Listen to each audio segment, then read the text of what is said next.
Kartel's impact on the year that was, and the track that's back at the top spot. More in News and Numbers.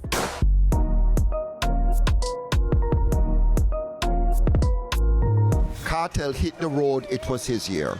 Kartel started at Freedom Street in Kingston and ended in Canada after doing over 20 arena shows in the US, UK, and appearing with Drake at Wireless Festival, covering Rotterdam in Germany and covering the Caribbean, getting crowned King of the Dancehall at Reggae Sumfest. We've never seen a dancehall artist perform at this level, especially with hardcore music. And taking Spice along with him. Spice wasn't just along for the ride. Spice is a performer in her own right, and World Music Views gave her the Performer of the Year, not just in reggae dancehall, because I've seen several shows across the performance space in North America, and Spice is up there with the best of them. The way she engages with the audience, both in small venues, but when she's in these big venues with 20,000 people, she's as commanding, as intimate, and making dancehall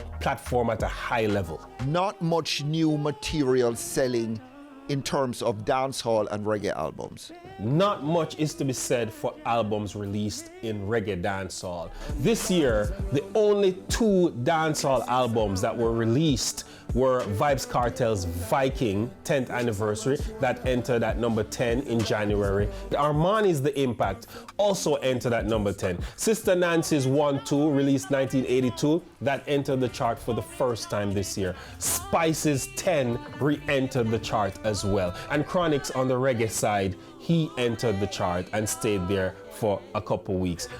In general, over a dozen albums were released. The majority of them did not make an impression on the Billboard Reggae Albums chart, or the UK chart for that matter. What about Massacre's new EP?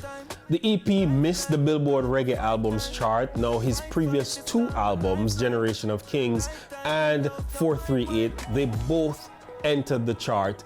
This EP was released during the holidays. It's a love-themed EP released by Def Jam. This is the first time he's missing the chart since signing to Def Jam. In terms of overall streams for the year, who led?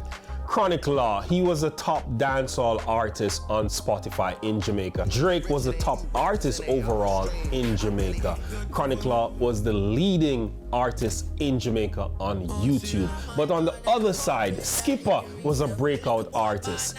Asian was a breakout artist. Asian really cracked a code on the performance side in the US, doing well. Skipper is the man of the moment right now on Apple Music. He has the #1 song, and going into 2026, I think the 2 artists to watch are Skipper and Asian. Skipper seems to be prolific, he churns them out. He churns them out, and the girls love him, and the party crowd, they're also with him. On the female side, Jada Kingdom is one to watch in 2026. She has her EP coming out on January 21. Billboard and YouTube, by the way, have parted company? Yes, Billboard is now putting more weight on streaming for their charts. Now, they're also putting less weight on YouTube streams as much as they're including other streaming platforms. YouTube is saying that's an outdated formula because YouTube is the king of streams. Now, this will affect reggae and dancehall because this genre, as well as Latin genres, they are heavily streamed on YouTube. So an artist from Jamaica, for example, he releases his music on YouTube first. In the US, he's depending on that market to help him to see if he can get on the Billboard chart. Now, Billboard will no longer be able to use YouTube data. So that will directly affect how the charts will look going into 2026. This is a face-off, and it might be resolved later, but as it stands, going into the next year, we are going to see a difference in how streaming impacts Billboard charts.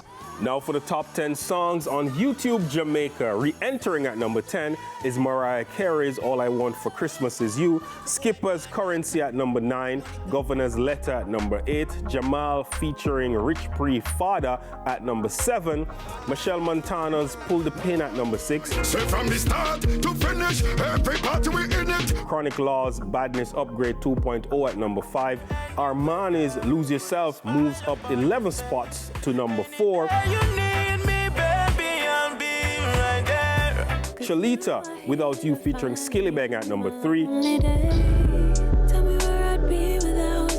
Skipper's WYFL at number 2. And at number 1 for 40 non-consecutive weeks is James, Beloved and Blessed, featuring Scatterlooper.